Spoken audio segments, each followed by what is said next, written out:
It's our pleasure to be here with you today. This is a wonderful topic. Now, I know I may be prejudiced in saying that, but this is something that affects everybody. We all need to learn to work with people of a variety of generations. As a matter of fact, even in our own organization, when you take a look at an organization like AARP, you know, there are a lot of people that say, oh yeah, you're in that organization for the old folks. But you know, one of the things that I'm finding, and as people get older and older, all of a sudden they don't talk about old folks anymore. It's, you know, it's their own generation. But it is not unheard of for us to have people that are over the age of 100. As a matter of fact, right here in the state of Arizona, AARP has 250 members in Arizona who are over the age of 100. So we know that you know, people are living longer and healthier lives. And so it's not unheard of for us to have people in that age bracket. And then they have their young children who are maybe in their late 70s, who are also members of AARP. And then their children who are in their early 50s, who are also members of AARP. So it is something that we as an organization have to deal with on a regular basis. Many of you may or may not know that when you receive the magazine, AARP the magazine, you will receive an issue of that magazine depending on how old you are. And you may not realize that, but there is one issue that is produced for those that are between the ages of 50 and 59. And you may not be able to tell from the outside, but some of the articles inside are changed because they would be age appropriate. And then there's another magazine, or the same magazine, but another edition, if you're age 60 to 74. And there will be articles that would be pertinent to that particular age group. And then there is the edition for people 75 years of age and over. Now, it sounds like we may end up having to do a fourth one as people keep living well over age of 100. But what we would like to do today is talk a little bit about the generations in the workforce. Now, I read a very interesting article just last month in U.S. News and World Report. They talked about the fact that we are now on the upswing as far as job creation in this country. But the reality is we've been kind of on a roller coaster on that issue of job creation, new jobs, people losing jobs. But what was interesting in that article in U.S. News and World Report was the fact that there are two generations that are gaining employment. And guess what they are? They are people between the ages of 16 and 24 and people over the age of 55. Those are the two generations that seem to be now finding employment, and employment is being lost for people between the ages of 25 and 54, which is a very interesting phenomenon that is going on in the country right now. But the reality is that when you take a look at the workforce in the United States, there are basically four generations that are in the workforce today.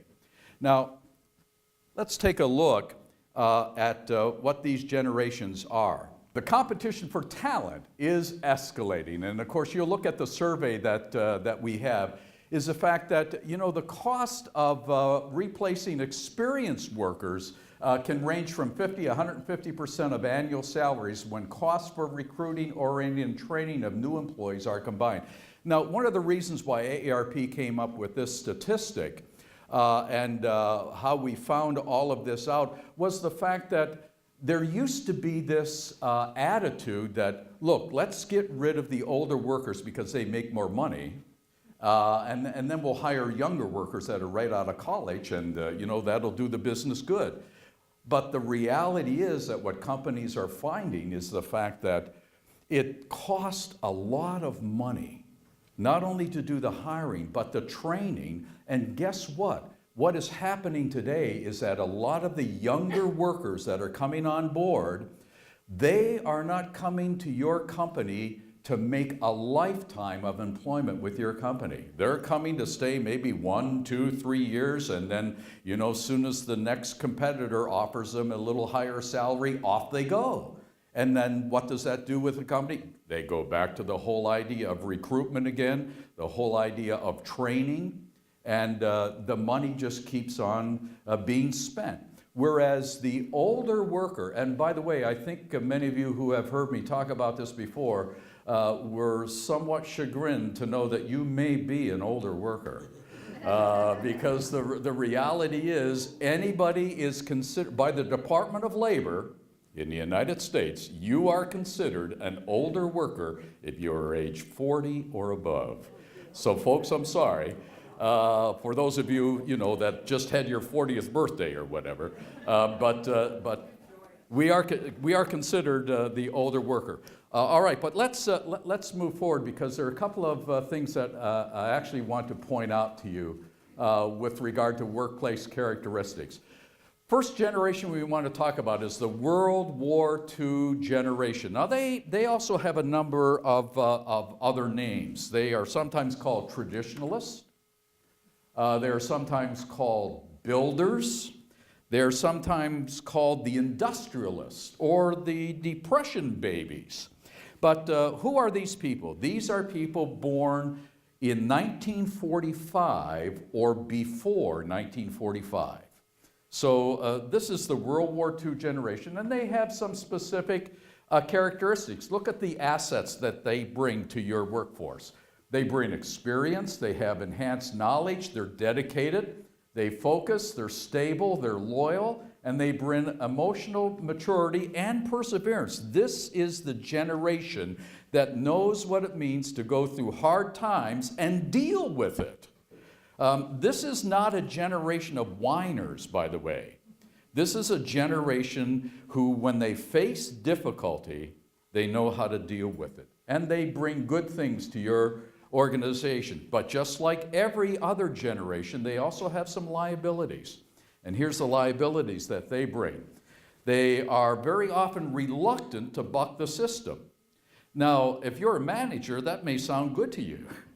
But the reality is, it takes those who buck the system that maybe move your organization forward. So those are some of the liabilities. They're uncomfortable with conflict, and sometimes conflict is good. Conflict is not always negative. Sometimes conflict is really to your benefit. And they are reticent when they disagree, and they may have some good ideas, but may be afraid to say what they're all about. But who are these people? Who do they like to work for? This World War II generation, they like to work for managers who are directive and identify clear direction. They take a logical approach. They want managers who set long-term goals, are fair and consistent, and they spell out clear job expectations and are respectful. That's this older generation. Now, it's important for managers to understand the difference in how these different age groups work, because you will manage them differently. You will manage a younger worker much differently than you will manage a worker that might be in their 60s. Now, notice that how they're motivated. They're motivated when managers connect their actions to the overall good of the organization, when there is a pat on the back. Here are the messages that motivate this cohort. Your experience is respected here. It's valuable to the rest of us to hear what you have to say, and hasn't worked in the past. And your perseverance is valid. How do they like to be rewarded? Well, tangible symbols of loyalty, commitment, and service, including plaques and certificates. Now, there are some people that don't like plaques, don't like certificates. Here's a generation that actually likes them. All right, now let's move on. How do they like to be communicated with? Well, they kind of like memos, letters, and personal notes. Very different from many of us that are in this room right now, right? But how do you recruit and retain them? And by the way, it is important to have these multiple generations in your workforce, because they do bring benefits to the other generations. And likewise on the opposite end, it is great for the older generation to have young people in your company as well. Use that personal touch. Be mindful of their age and their experience. Now, who drives them nuts? You see them right there at the bottom, the touchy-feely manager. I think they drive everybody nuts, I think. But anyway, and they worry about making unpopular decisions. They don't like managers that use profanity and slang. Did you hear that, Donald? Never mind, Donald Trump, you know, all right. All right, use trendy management style and are disorganized. They don't like to work for people that are like that. All right, let's move on to the baby boom generation. By the way, the baby boom generation, the largest generation there is, people born between 1946, that's me, 1946 to 1964, the oldest of the baby boom generation, is 65 years of age this year, and the youngest is 47. Now that is a big cohort, the baby boom generation. There are 77 million of them in the United States, and who are they? All right, they bring assets. What are they? They are service-oriented, they're dedicated, they have a team perspective, and they are experienced and knowledgeable. Just consider their age as far as the experience. They're 47 years of age to 65 years of age. What are their liabilities? Well, they're not necessarily budget-minded. Now, who would have guessed that? But that is true. And then people who have the baby boom generation as their children, their kids drive them nuts when they are not budget-minded. They're uncomfortable with conflict and they're reluctant to go against their peers, but they may put process ahead of results. They're the ones that often will say, well, you know, we've always done it this way, and it has always worked in the past. So that's some of the liabilities that the baby boom generation brings. But who do they like to work for? They like to work for managers who are consensual and treat them as equals, that take a democratic approach, that work with the group to define a mission. These are the ones that actually do like to work on a team, and they show warmth and caring, managers that show warmth and caring and assure them that they are making a difference. What motivates the baby boom generation? Well, they're motivated by leaders who get them involved and show them how they can make a difference. Your opinion is valued. You can work as long as you want to, and your contribution will be recognized, and we need you here. This is what motivates the baby boom generation to work. All right, now, what are the rewards? Personal appreciation, promotion, and recognition. They like to be recognized, and not always financially as well. How do they like to communicate? Well, they still like to talk on the phone. They still like to have personal interaction. And how do you recruit and retain them? Well, you offer them flexible work arrangements. Even though they are between the ages of 47 and 65, this is a generation that still can have college-age kids, and they can also have grandchildren. And very often they like to have these flexible working arrangements. They like to telecommute, and they like to have adjustable schedules. But they also want challenging work opportunities, and very often they're comfortable with horizontal movement. They don't necessarily always want to be promoted, particularly when you get those that are in their 50s and 60s and may be satisfied with where they are. Financially, they like to maybe move across the line because they like new challenges. So they're not always necessarily looking for that next promotion and the higher salary, but they do like the challenges that are there. And they also like the idea of phased retirement. Now, there are many organizations nowadays that are beginning to look at this whole concept of phased retirement, where you can maybe start working 3 days a week versus 5 days a week and things of that nature. So this is a generation that likes to have that flexibility. Who drives them crazy? Well, the managers that are not open to input, that are bureaucratic, that send a my way or the highway message, are brusque and don't show interest, or managers that practice one-upmanship. I think any generation would think those are crazy people to work for anyway. All right, now the baby boomers, those born between 1946 and 1964, let's get to Generation X. Generation X are those born between 1965 and 1980. So right now they're 46 years of age, or they are what, 31 years of age. So folks, hey, listen, I think we got all generations right here in this room. So I think there's a message here for everybody. But who are these Generation Xers, and what are the assets that they bring? Well, they're adaptable, they are techno-literate, and independent, creative, and willing to buck the system. So look at that as an asset. Now, what are their liabilities? Well, they're skeptical and distrustful of authority.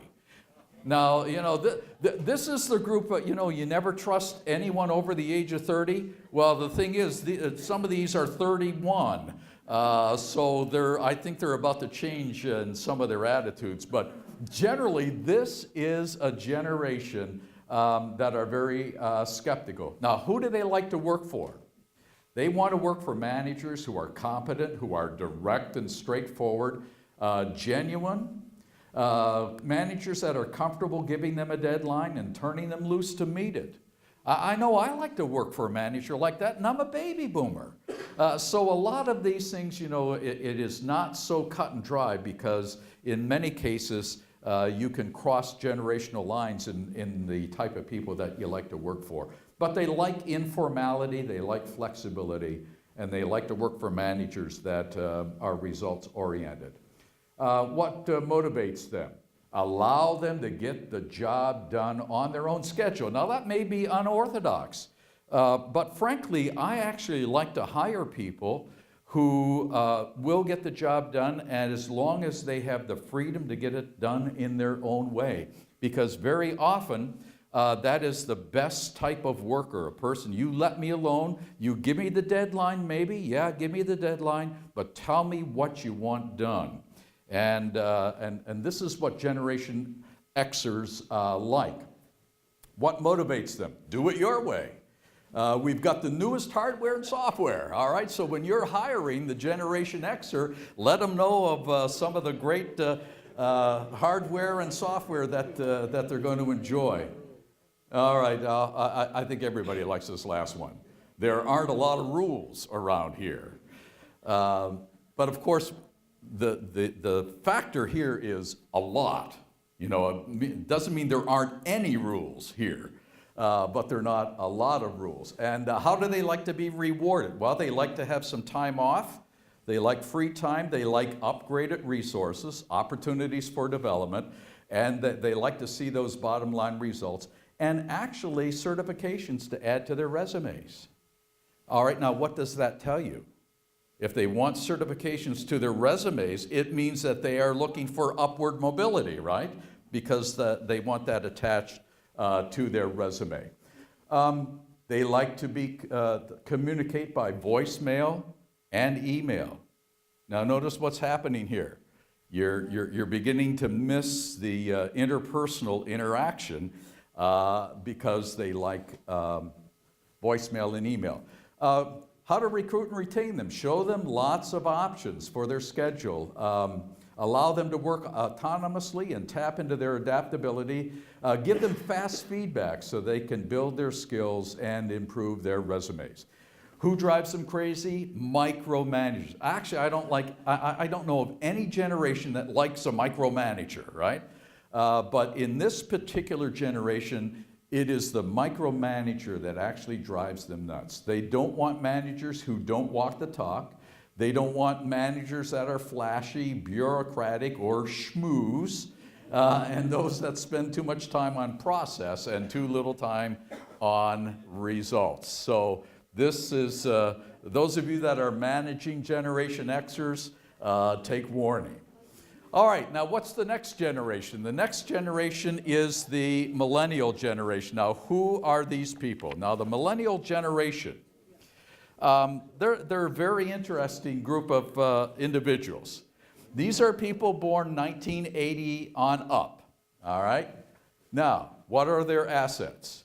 Well, they like collective action. They like to work in a team. They are optimistic, and they can multitask, and they are technologically savvy.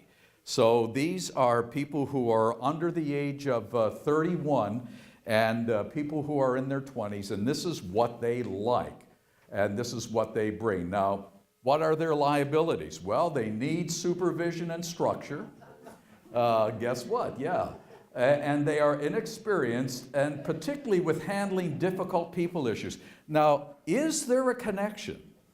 Now get this, is there a connection between the fact that they don't talk to people? They voicemail and email them, and then they have difficulty handling people issues. So you see the connection there, right? Okay. So that liability is that they need that supervision and structure. Now, who do they like to work for? They like to work for managers who are positive, know their personal goals, are comfortable coaching and supporting them, and are collaborative, organized, and create a reasonable structure, as well as are motivated. So the Millennial Generation, some of you are in that generation. Some of you have children that are in that generation. What is it that motivates them? They are motivated when their managers connect their actions to their personal and career goals. What does that mean? That means that if you're a manager of a Millennial Generation individual, you need to talk with them. You need to sit down and have conversations with them. It's the old concept of managing by walking around. Remember how that term was around several years ago? Manage by walking around. In other words, manage by getting into their offices, getting with them in their cubicle, have them come into your office, meet them for coffee, talk with them. This generation likes to be spoken with, and that's what motivates them. What motivates them? What messages? You'll be working with other bright and creative people. You and your coworkers can help turn this company around, and you can be a hero here. Now, isn't this interesting? How you go from the World War II generation now to the Millennial Generation, and notice what they like by way of award. They like certificates. They like a tangible evidence of their credibility, and they like to be recognized, just like the other generations. So when you take a look at these particular generations, you'll see all the variety of methods that they like as far as communication. They like to be have instant messaging. They like blogs, text messages, and emails. Now, what do you do to get this generation? You don't necessarily just put ads in the paper. You tap an outstanding employee to talk to the candidate about the company. Notice this, they want somebody to talk to them. Even though their preferred methods of communication are technological, but yet working with them and talking with them really brings them on board. You want to provide them flexibility to allow them to pursue their many outside interests. You want to get them involved in meaningful volunteer efforts.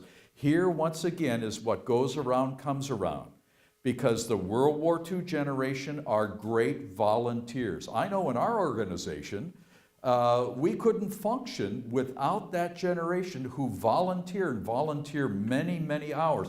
But guess what? The younger generation, the grandchildren of the World War II generation are now reflecting some of those same characteristics. And the Millennial Generation prefer to volunteer, and they like to volunteer for causes and organizations that really make a difference. And so getting them involved in meaningful volunteer efforts, they are community-oriented. You pair them up with older mentors, and you count them in on benefits like 401k plans.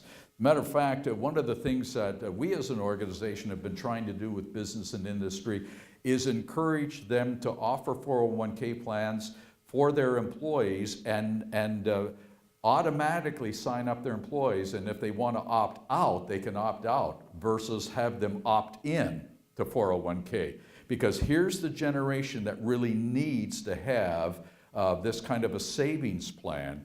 And so if a company automatically puts you in a 401k plan and they don't miss the few dollars that they put in per month, and then have them opt out versus have them opt in.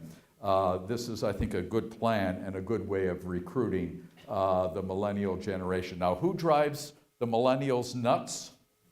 Those that are cynical or sarcastic.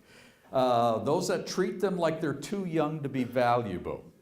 The worst thing you can say to a millennial was, well, when I was your age. That's a no-no. You don't say that to a millennial. That turns them off, and they will tune you out. A manager that are threatened because they are technical savvy. Listen, I like to hire people that are smarter than me, frankly. And I think every manager ought to do that. If you are threatened by someone who is technologically savvy, then I think it is to your detriment. It's always good to hire people that are smarter than you are, and don't be threatened by it. And managers that are threatened by younger, technologically savvy people, they drive these people crazy. Those that are condescending, inconsistent, or disorganized. So this is a real challenge for us as managers, because we need to relate to these different generations in different ways. And you'll notice what the different outlooks of the different generations, the different work ethics, how they view authority, and how they like to be led, and what their relationships are, and what their perspectives are. Now, unfortunately, I did not have enough of these booklets that actually lay out a lot of what you saw on the screen today. But if you are interested in getting a booklet like this, give me your business card and I'll make sure that you get a copy of it, okay? This is really good information. And it's important for us as a community here in the West Valley to be aware of all of these things so that you are actually taking the initiative in making sure that your managers are aware of how to deal with these various generations. All right, that is the end of my presentation, and I think, Todd, are you going to come up and introduce some other people? But I'll be back in a little bit to take some questions, but before we do that, Todd is going to come up and share something with us. Thank you. That's a fabulous presentation, as it is. Many times I've seen this a couple times. It's always interesting because it seems like it relates to everybody that's in the room, because I think everyone here, by looking around, probably falls into one of those categories. So let me, well, I'm just not sure if there's anybody younger than that first group. I got to be careful because we have high school kids in here, and they probably might fall below the radar screen of one of those areas. My job today is to talk a little bit about pipeline education and talk about the educational workforce perspective, working with multiple generations. And I guess the best way for me to start is to maybe talk a little bit about the Communiversity model, because it's very easy to apply. This is an institution, the Communiversity at Surprise. Part of its purpose is to provide workforce training for individuals, along with academic achievement, degrees, certificates, and a multitude of other programs. But when we look at education, I think of this theory of this pipeline education, and I'll tell you why this is relevant in just a second.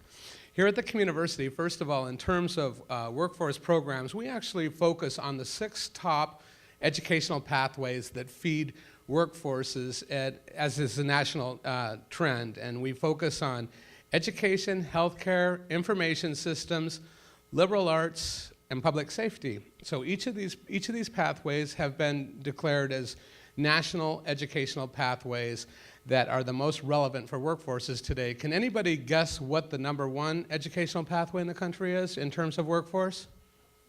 Healthcare, that's a good guess. Anyone else? Business? Did you say business? Actually, business and healthcare flip-flop, and it depends on who you're talking to. And because of the economy right now, you don't really think a lot about it, but there's a lot of CPAs out there. There's a lot of business managers out there. There's a lot of people that are taking care of workforce issues in those particular pathways. At the Communiversity at Surprise, we also have 5 partners right now. We have Glendale College, Rio Salado College, Glendale Community College, Phoenix College, Ottawa University, and West Mex. So all of these people focus in different ways on particular subject matter areas that feed these educational pathways. And this model is actually designed to try to address workforce. And let me show you how the pipeline education works. We've coined this term ourselves. If you take a look at the model that we have up on the screen, I'm displaying on this document camera, you're going to see 6 different areas. And David, there's that certificate piece. See that all the way at the left-hand side? That's very important. Certification is one of the keys to putting people to work very quickly in this country when there's a time when people need to be re-careering and adjusting to the economic demands that we have that's going to continue to support a prosperous economy in the United States. But notice that in between each level of education, so you have a certificate, Gen Ed Core, which leads to an associate's degree, lower division transfer, the bachelor's degree, and beyond. Now notice the little break in each one of those chunks along that pipeline. What that is that's an opportunity where somebody can either enter the educational pipeline or maybe temporarily exit the educational pipeline. It's really important that people have opportunities because people are coming into this workforce, especially if they've been displaced at differing levels of education. So this gives people opportunities to quickly jump back into the mix, re-career, attain a certificate or a degree level, and then go back to work and immediately keep building on that degree to continue to produce for the company that you're working for. Another benefit of putting workforce to work this way through educational attainment is usually when people are employed with other companies, there's a strong probability if they land in the right type of company that they might have tuition reimbursement and be helped along the way in their education. This will also advance their skill set and allow them to be more productive for that particular organization. So that's kind of what I wanted to talk about. But I was visiting with Roxy Holmes, our student services specialist, early today.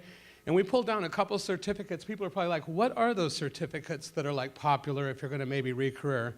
Well, I got a few of them here. The general business certificate requires 21 credits. So you can get a certificate in business and work in 21 credits and start your way on a pathway. 21 credits is 7 classes. So if you're doing the Communiversity model, that could be like 2 terms. You could probably achieve 21 credits in 6 months. That gives you an idea about how long it takes to retrain into those areas. Another very popular certificate is this new one that's becoming very popular is the paralegal. And the paralegal requires 30 units, but for people that are re-careering into the legal area, that's a pretty darn quick way to re-career into something that's going to be very beneficial pretty quick. 30 credits. If you're able and ambitious, you should be able to do that in 12 months. And then other programs that are popular include the CIS, or the Computer Information Systems program. So I'll leave it with that because I've exceeded my 2 minutes. But actually, we have a whole list of people that are going to be speaking, and each one of us will introduce the next member that's going to come up. And we were kind of joking about 2 minutes, but it looks like you guys got plenty of time, so I wouldn't worry too much about that. So with that said, I'd like to turn over the microphone to Dave Moss, the president of the Surprise Regional Chamber of Commerce, and he's going to comment a little bit on the business and industry piece. David, welcome.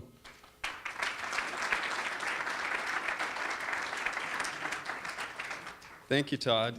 David, I don't know is there an electronic version of that PowerPoint that we could get? And then I could actually, those of you that are members of the chamber, I can actually email it to you, and those that aren't, you can join the chamber as soon as the meeting is done today, and you'll be on that list. I promise you. It's a small price to pay for a PowerPoint presentation. I have to say I was laughing as we were going through and looking at the different grades and the different ages because it's just uncanny how real it is and how I fall into some of those same things. And there was a certain point they were talking about schmoozers, and I got a text from a baby boomer, my board chair, who immediately shot me a text saying, "That's you." And then like a classic Gen Xer, I didn't even respond. I just let it go. Didn't say a thing. You mentioned something also, David, early on about this recognition, this renaissance, this awareness of these skilled workers that are out there, and they're starting to be hired. And I saw a little study a little while ago that was saying that some of these employers are beginning to recognize even at the increased wages they'd have to pay, the amount of experience that they have is worth 2 or 3 of these younger workers. And it was an interesting study because it wasn't just speaking to the pros of that particular generation, but it was also speaking to a work ethic possibly that might be something in some of us younger folks that don't quite have that same drive and that same focus and determination and work ethic. So it's an interesting contrast there. My hope, what I was going to do is just mention a few of the trends that are going on and then apply a couple of them to the Chamber community and the businesses that we have involved with the Chamber. I think the perception of an entrepreneur being a young 20-something, shoeless, sitting in a garage, coming up with some crazy technological experiment has been shattered a long time ago. The actual entrepreneur is quite a bit more gray than that perception, and that goes back early into the early 90s. Since about 95, 96, the rise of entrepreneurs has really very much been older folks, people in their 50s, 60s, and even into their 70s. So it's not so much these 20-somethings anymore. It reminds me, a little while ago, I was sitting, actually this is at a church service, and somebody came down afterward and didn't know the individual, and they just said, well, it looks like you got stuck with the grandkids today, huh? And I'm not even 40 yet, okay? And and my first, being a Gen Xer, my first response was, there's got to be a way I can sue. I mean, there's something there. But how quickly we make these assessments based on a little bit of gray, it's premature. But it wasn't more than a week later somebody actually came up and asked me if I had colored it gray, if that was intentional. And apparently there's actually a product on the market there meant to help you color your hair gray. I've never heard of this before, but it actually exists. Maybe Walmart folks, you can tell me if that exists, I don't know. Anyway, so they asked me if I actually colored my hair gray, and just intrigued by the stupidity of the question, of course I responded the only way you could, which is, well, of course, absolutely. I want to see what the response was from there. And they went off actually saying, well, okay, well, it's pretty obvious. It's kind of a quick, jerky line over on this side and the other. And I left thoroughly deflated, and my energy just went down there. So I have this long, so I guess I'm an older person in a couple of years, 38, so I got a ways to go. A couple of the trends. Let me just read some statistics to you that I think are pretty interesting, pretty earth-shattering, actually. This is according to the U.S. Department of Labor statistics. Self-employed age 55 to 65 rose 33%. This is in 2008, the most recent I could find of that. That was double the increase of the 25 to 35-year-olds. Between 2000 and 2005, so we're shifting back kind of prior to housing boom and a whole bunch of other economic problems, the only age groups to see a sizable increase in new business startups was the 20 to 24 went from about 250,000 to 322,000. The 55 plus went from 2.1 million to 2.6 million. And then the only other group to show any increase at all was in the 45 to 55. All the others decreased. According to the Kauffman Foundation, every year from 96 to 2007, Americans aged 55 to 64 had a higher rate of entrepreneurial activity than those aged 20 to 34. This idea of what an entrepreneur is changing so dramatically in such a short period of time. And in just a second, I'll talk about the impact on the Chamber and what that does to our Chamber membership. Additionally, Kauffman research has revealed that the average age of the founders of technology companies. Now, this is usually where people will say, all right, well, that's a different kind of entrepreneurship. Those young techie gurus, and of course we see it up here with the millennials, they're far more comfortable with technology.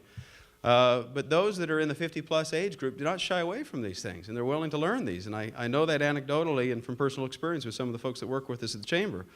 Anyway, it goes on to say, revealed the average age of the founders of technology companies in the United States is a surprisingly high 39, with twice as many over age 50 as under age 25.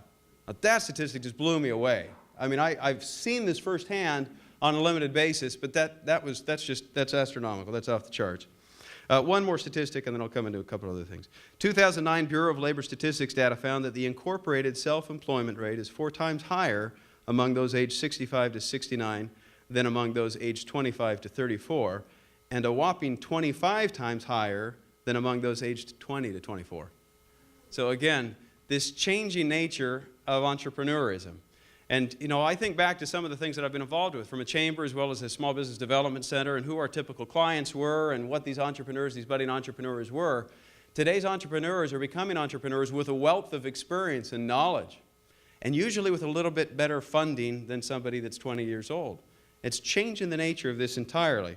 Now, one thing that I just want to throw out on an anecdotal basis from the experience of the Chamber that I've noticed a trend within a trend, which is trying to understand why the rise, why the increase, and a lot of it has to do with living longer, living healthier, not content to simply retire. I want to continue doing something along these lines.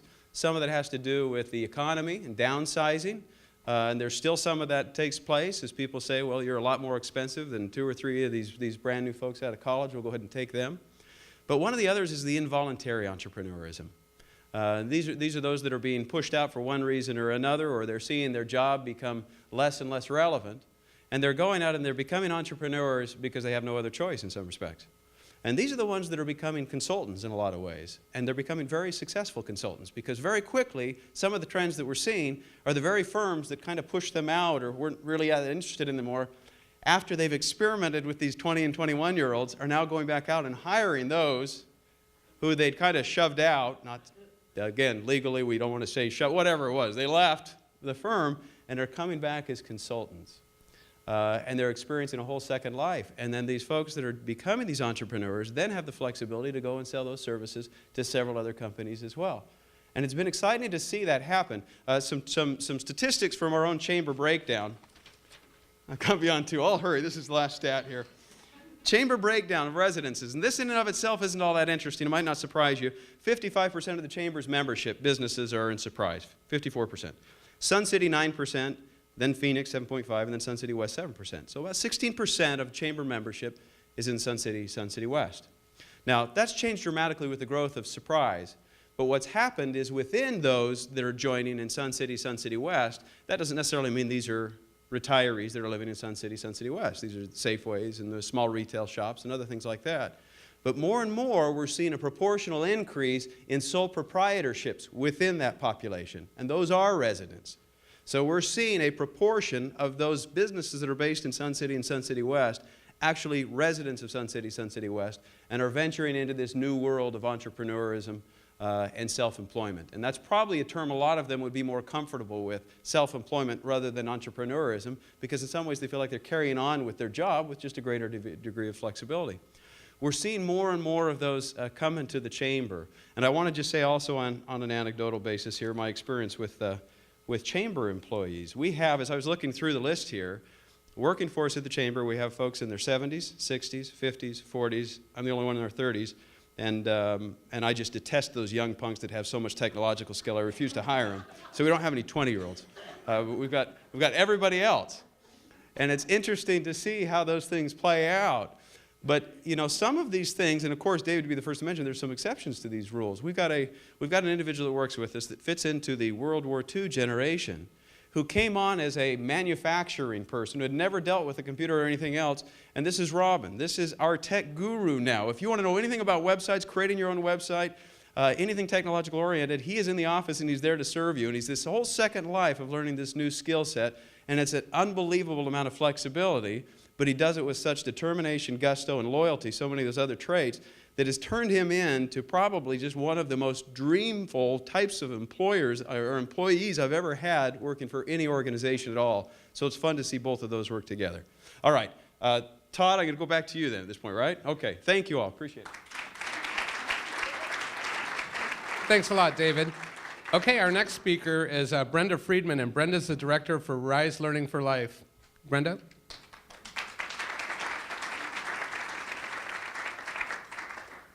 Todd said be short.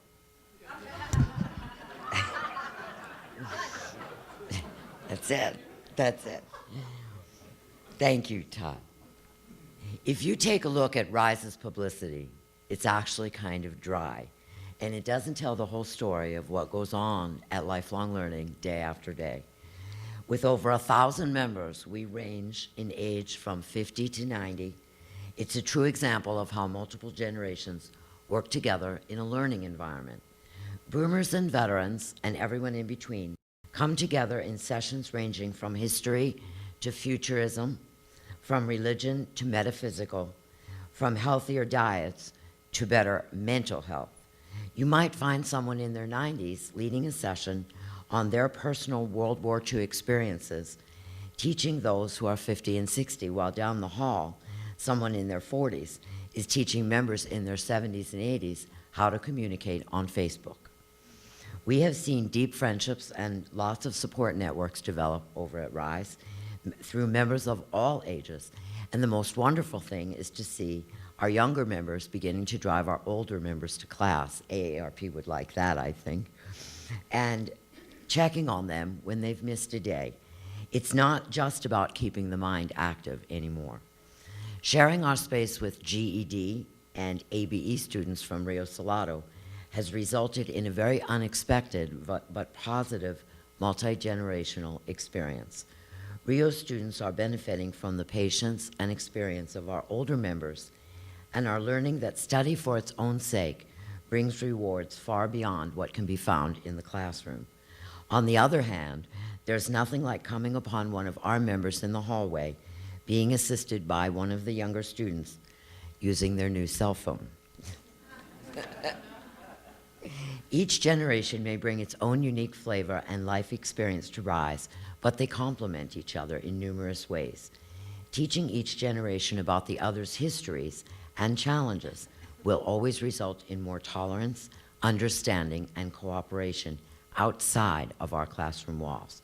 Our membership will learn to be healthier, more active, more willing to volunteer and be good at it, and more open to new ideas as the world continues its rapid change. For those members who take these ideas and philosophies back to the workplace, we now have one generation growing more comfortable with technology and social networking, while the generation behind them might be learning to understand why not everything can be texted. Face-to-face meetings, proper business attire, and customer service are still very important factors in running any company, large or small. Ralph Waldo Emerson once said that the secret of education lies in respecting the pupil. Of course, I would be so arrogant as to add to Ralph Waldo Emerson that pupils respecting each other, similarities, differences, what each brings forward to the other is the better. For this reason, multi-generational learning is not just a philosophy on paper, but a reality that truly works. Thank you.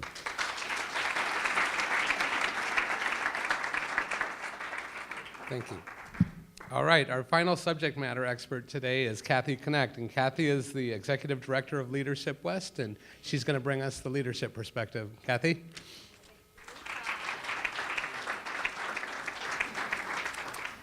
So I'm Kathy Connect. I'm the Executive Director of Leadership West. I am an old ex. I am married to a relatively young boomer. I have 2 millennial daughters.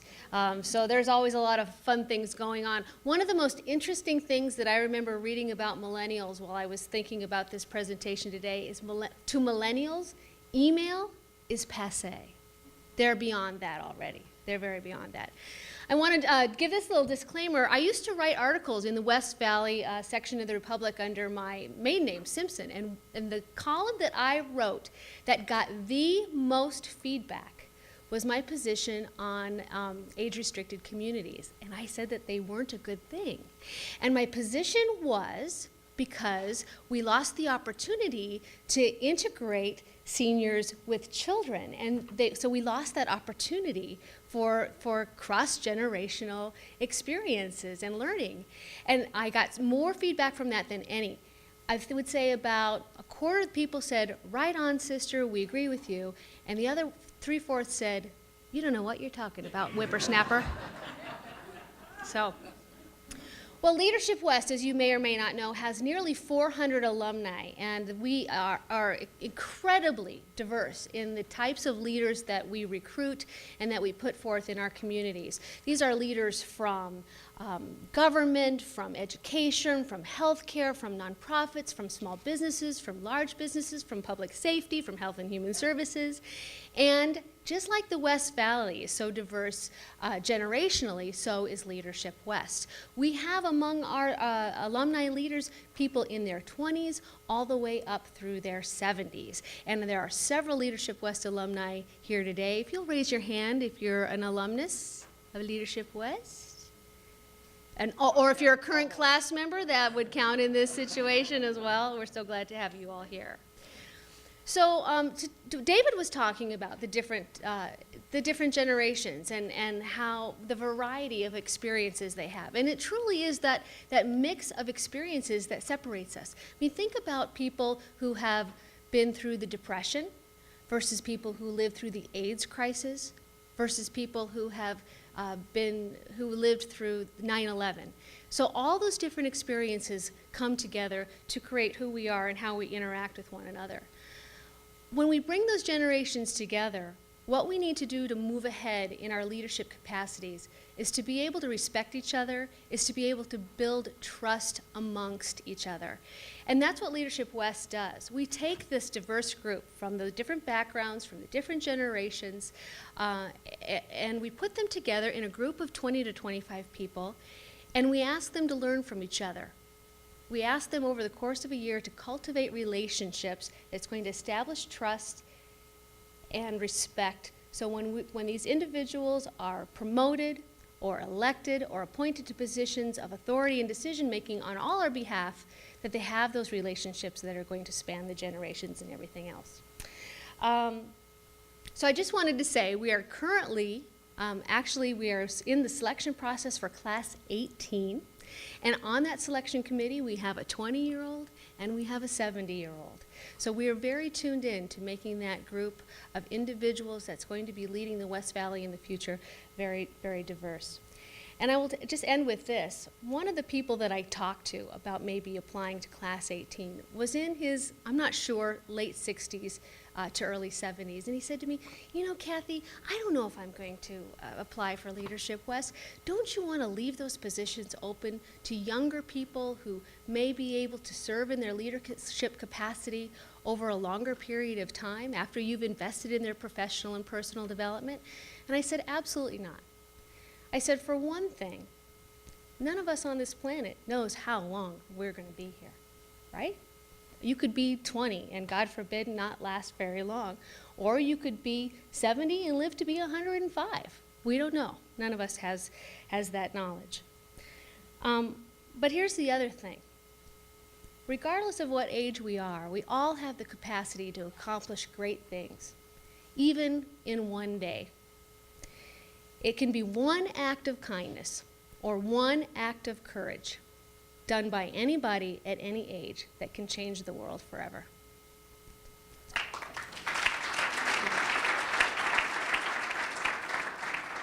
Thank you very much for our subject matter experts that you offer some great perspective to the multiple generations in the workforce.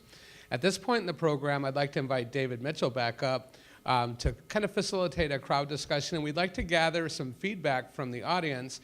Roxy Holmes is going to have a microphone. She's in the back of the room right now, so if you'd like to ask a question, David will kind of moderate, but we give the audience an opportunity to offer up some suggestions they might have or some perspectives that they think are relevant, because actually we care about this feedback because we're collecting feedback as part of shaping our communities out here.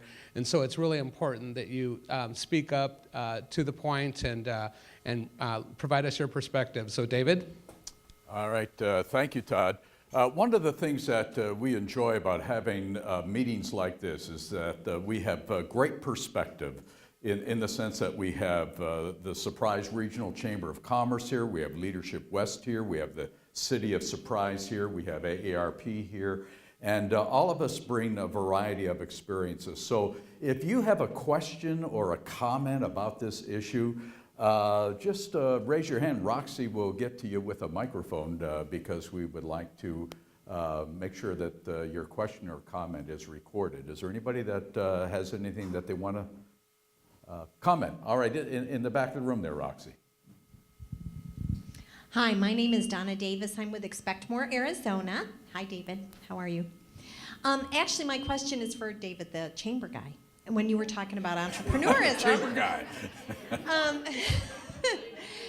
because I have a real concern that we in the education arena are not talking to our young people about entrepreneurism as a career option. You know, we talk to them a lot about, you know, every other career in the book, but having them, and they, you know, I used to run a youth employment program. When you asked them what they wanted to do, oh, they were going to be their own boss. They were going to have their own business. But they have no earthly idea what that means. And while I think that you're totally right that, you know, older people, I mean, I'm self-employed, so, you know, we take our experiences and go on to that entrepreneurial kind of opportunity, but I really think that there's a void in helping young people understand the concept of entrepreneurism. So I'd take any feedback from anybody on that.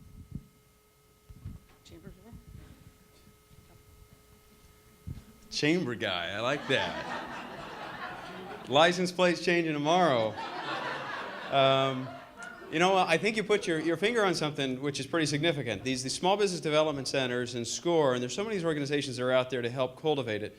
But from a formal education standpoint, it's just been in the last generation or so that we've seen a lot of these programs get to the colleges and the universities. And you see some great centers for entrepreneurship here at the university level, but also here at Rio Salado and at the Communiversity. There's a lot of discussion about a entrepreneurial track and certificate programs. The Chamber is also working closely with the Communiversity and with other organizations to fill that gap so that it's not either just come out of high school and go start a business or else head off for an MBA. There's got to be a lot of in between to still give them a little bit of formal education because there's a lot of issues involved with getting funding, writing a business plan, and things like that. So there's a gap that's closing as these chambers, and I know Sherilyn is here as well with the Chamber of Southwest Valley, and so many other chambers are beginning to offer educational opportunities and extended educational programs, not just a one-time seminar, but 2 or 3 series, at the same time that a lot of the colleges are starting to come down lower with these certificate programs.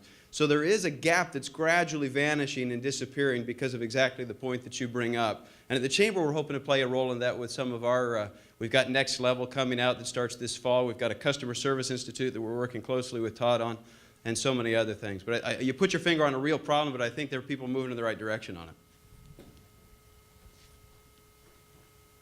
All right, thank you. Any other questions or comments that you would like to make with regard to this topic? Kathy?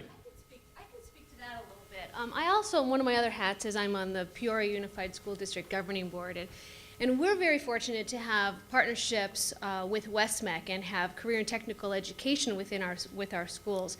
And they're really strong programs for kids. What they do is they take, whether it's culinary arts or automotive training, and help funnel kids into careers that they have an interest and an aptitude for. But I would go beyond that and say that what else education needs to help spark that entrepreneurship, did I say it right? It's pretty close, you know what I meant? All right, good. Is we need to embrace 21st century skills. And what that really is communication, collaboration, technology, and creative thinking. And to get all those things, we need to embrace programs such as fine arts education.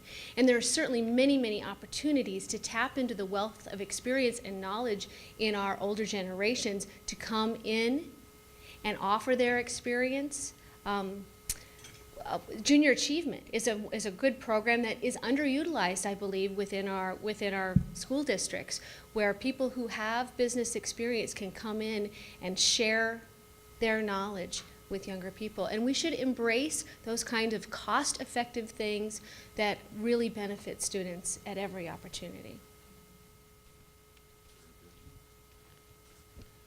We've got about 5 minutes left. We promised to get you out by 1 o'clock, but we have an opportunity for any other questions or comments that you would like to make. Yes, sir, come on up and go ahead, speak in the microphone if you don't mind, please. Thank you, David. I'm Jerry Barocas, and I'm part of the RISE organization at the Rio Salado Lifelong Learning Center.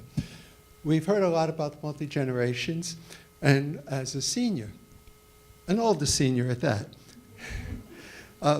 we know that many feel we're set in our ways, and perhaps we are. But one thing, we have the experience, we have the know-how, but we don't have, and that is recognizing in our youth what their potential is, what they have, and not what the potential alone is, but what they have today. I was very, very surprised recently about my 7-year-old granddaughter, who is in the Peoria School District, by the way, an excellent school district. And she was invited to a student council in the 2nd grade. Can you imagine that development, a 7-year-old going to a student council in a school to come back with what she learned to relate and share with the rest of the class? Well, let's not forget, and let's not think that a 7-year-old is just a kid.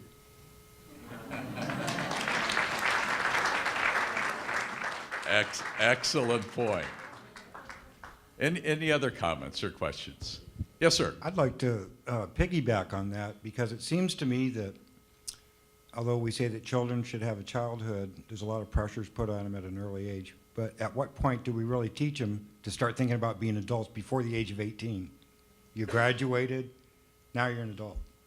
What types of programs or innovative thoughts do people have, or does anyone have here to promote learning at a younger age to real life skill sets? I can actually speak to that unless Skip is going to talk about the Surprise Community Youth Leadership Program. No, I'm not. I just wanted to point out there's a book called Teen 2.0. And this gentleman addresses just that he feels that, just real quick summary, he feels that we have categorized and put in a box teenagers. And it's really an American phenomenon. It's not a worldwide phenomenon. So why have we done this, and what can we do to accelerate their adulthood? Just what you're saying, but it's a book called Teen 2.0. I haven't read it. I've just read a summary on it and listened to a talk show host talk about it, and it sounds very interesting.